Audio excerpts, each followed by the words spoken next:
work day is over, dishes are clean, kids are in bed, we have our innocuous bottled drink, and now we can have some fun. Welcome to Night Shift Forge, this is Michael Rangel. This is a file, innocuous, not very dangerous, except on this end. We're going to turn it into something dangerous. We're going to turn this file into a knife. Simple, kind of. So let's get it in the fire and get started.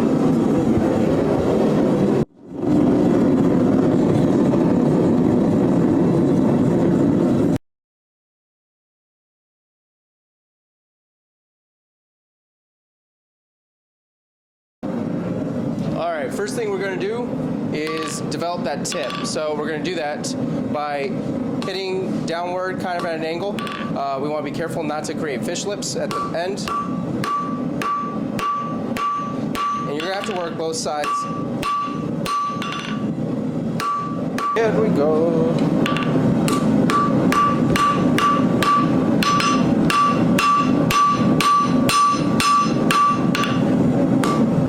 All right, let's finish off this tip.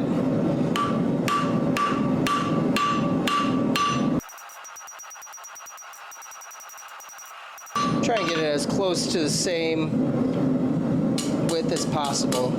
All right, tip looks good. Now we're going to come back here, probably to around here, and start isolating some material for the actual handle. And when we make the handle, well, I'll show you, but we're going to basically turn it into a kind of a rod, and then we're going to wrap it back around on itself and in order to make the handle. So we'll get started on that. All right, good thing. So I've decided I'm going to make the whole thing a knife, one knife. So let's start with just making the shoulders. Now I'm putting it over the edge, doing half on, half off blows, which means half of my hammer is over the face, and half of it is over the edge. So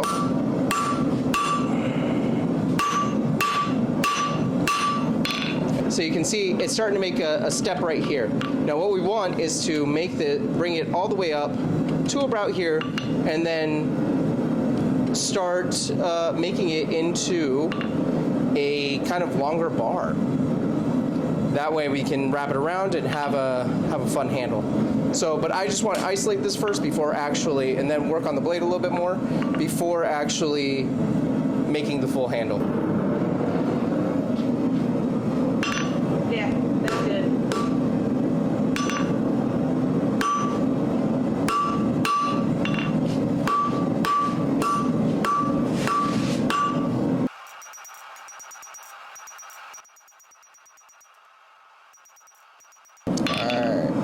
More heat.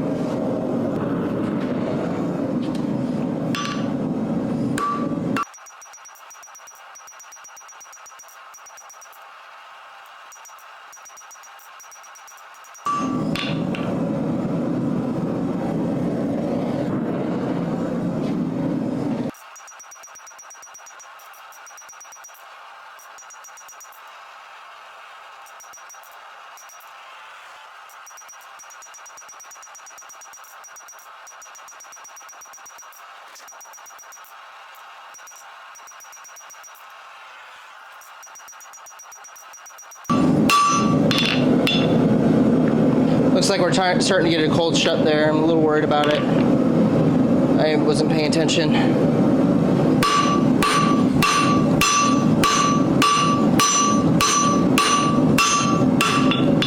All right, there we go. It's opening back up. We're gonna be okay.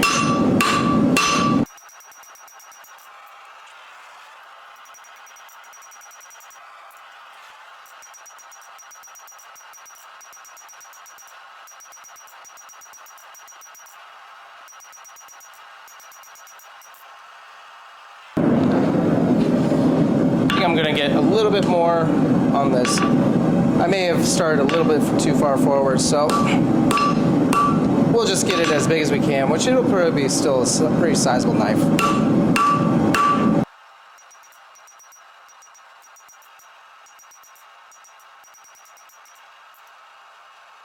You know what? I have an idea. We're actually going to flatten all this out. Yeah, we're going to flatten all of it out. I just got an idea, and I think it's going to be pretty cool.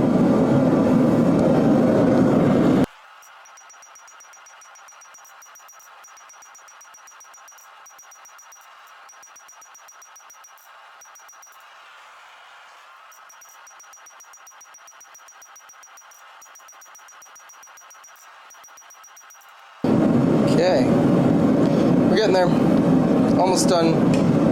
Almost done with the handle part. Just have to thin this part out a bit.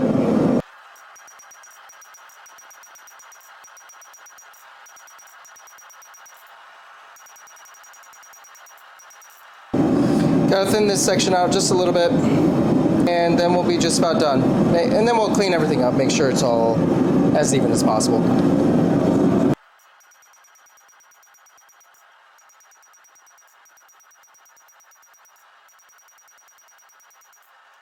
Alright, there we go. That's going to be for the handle. Now, it may look extra long, and that's because it is. I have a little idea that I want to play with, and we'll see how it goes.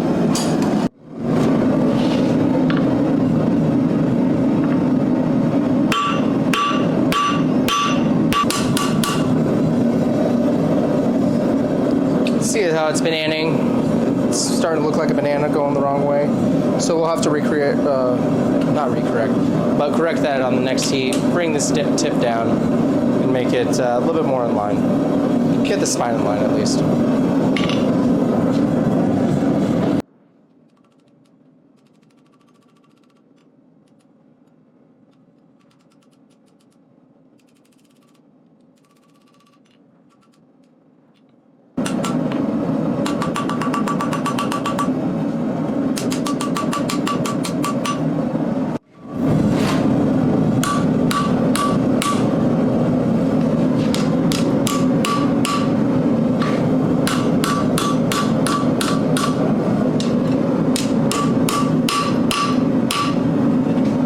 I think that looks pretty cool. Hey, I have a mark. I don't know if you see it. I have a mark right here that shows about 5 inches, which is a nice handle length. It's a little big for my hand, but pretty good. 4.5 inches is usually pretty good. I wanted to make it a little bit bigger, just because I wanted to make this a little bit more decorative. So the way we do that is we're going to knock down the edges and make it octagonal first, and then we'll work it around and make it circular. So I'm going to need some heat for that then.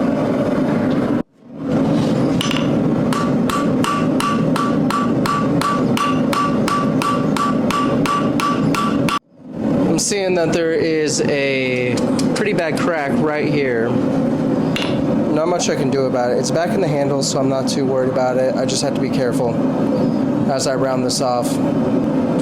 It's octagonal as much as I can get it right now. So I'm going to start moving it around very evenly and trying to make it circular. Circular, I can speak.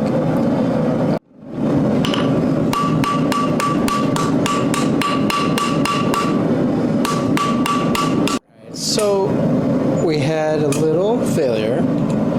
That crack got bigger and I was hammering on it too cold, so it snapped off.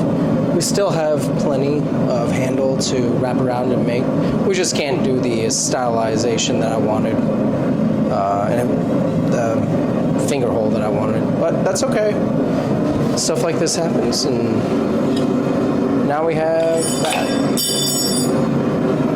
And now it's useless. So let's use what we got and see how well this goes.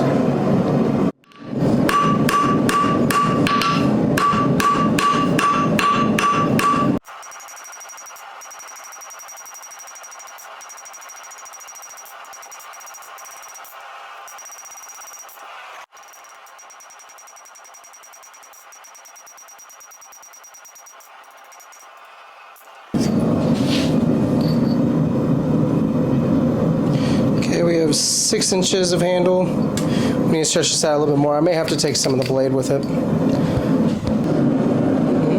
I think that's long enough. I'm going to straighten this out and then we'll curl the ends, and then we'll do the major curl, and we'll be just about done. I did a nice scroll over the anvil. I hit it down this way. I forgot to press record for that one, unfortunately. So, but this is to make sure that the point doesn't become an annoyance as I'm using it.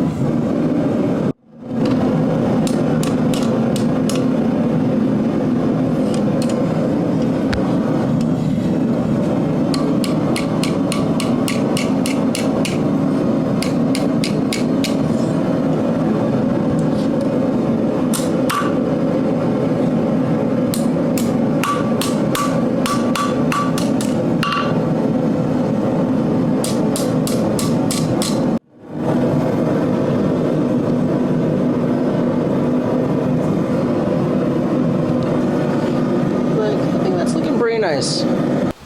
All right, so we have the rough forging done for our knife here. The handle did come out a little shorter than I wanted it to, but it fits my hand just fine, and that's really all that matters. So the next steps, while it's still soft, while it's not, it hasn't been hardened, I am going to do the rough grinding on it just to kind of fix the profile, give it more of a tip, and maybe clean up the edge a little bit, so that we can have a more even quench when we do it. If it's not even on both sides, it has a tendency to warp. I have ways of fixing that, but if you can, you'd rather it not warp. So I'm going to take this over to the grinder, and I was thinking about hand filing it, but it takes so long. I can show an example of that later if you guys want me to. But for now, let's take it over to the grinder and get this roughed out and profiled and looking nice. One thing I might also do is I might take it to the wire wheel grinder, or the wire wheel, and clean it up. There's a lot of forge scale on it right now. If you can, there we go. A lot of forge scale on it. So we'll clean it up, see what we have underneath, and then we'll grind it and reprofile it.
Now let's take it out and check and see how straight it is. All right, honestly, we look decently straight. I think I'm okay with that.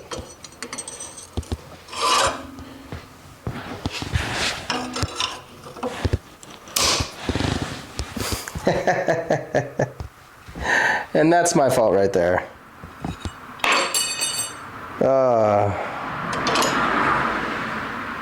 That's fair. Well, we can learn something from this. All right, so rookie mistake. I tried to tweak it just a little bit because the handle was a little bit off, snapped right at the handle. Probably at what would be considered the weakest point of the knife. And you know what? That's okay. Because I have a new plan for this now. So, and it's a good time to talk about grain structure. So all the refinement that we do with the normalizing, with heating it up a few times and starting at a higher temperature and moving down in temperatures and letting it air cool, refines the grain. And that just means it makes all the cellular or all the molecular structure in it a lot more in line with each other. We do a lot of messing up with that on the anvil. So this helps it become stronger, less likely to crack, all that kind of stuff. it just makes it better. So what we're gonna do, I can see a little bit right of the grain structure right here. It looks really nice. And what you wanna see is almost like what they say is velvet, which is like very small grain, almost like sand, like tightly packed sand, like mud. Like when you're building sand castles and stuff like that.